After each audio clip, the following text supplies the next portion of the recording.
Well, right now, health officials are preparing for a new COVID-19 variant recently identified in South Africa. Now, Utah doctors say they are still waiting for answers to critical questions. So they're reminding the public of the tools that we already have and work to keep us safe. As News Specialist Jed Bull shows us, Utah hospitals have already been operating at capacity for 3 months.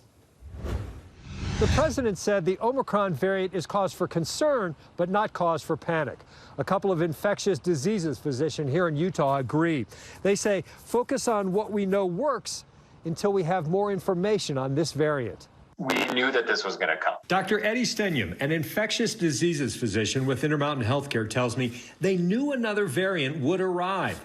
The Omicron variant is spreading fast in South Africa and has been detected in more than a dozen other countries, including Canada. We shouldn't panic.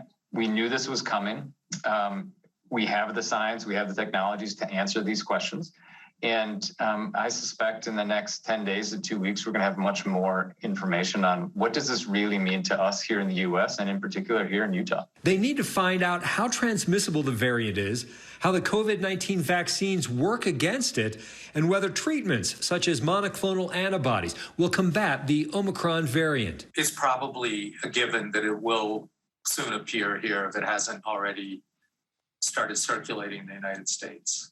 The variant has a large number of mutations on the spike protein, which allows the virus to infect cells. Any changes in that protein can help or hurt the virus's ability to infect, transmit, and evade the vaccines. So changes in the spike protein could lead to decreased efficacy of vaccine. But Utah hospitals remain filled with COVID patients, and doctors don't yet know how Thanksgiving gatherings will impact that. Our hospitals are at max capacities in the ICU and have been since mid-August. To mitigate spread, the doctors say that we should increase vaccinations and boosters in our communities, and the CDC agrees.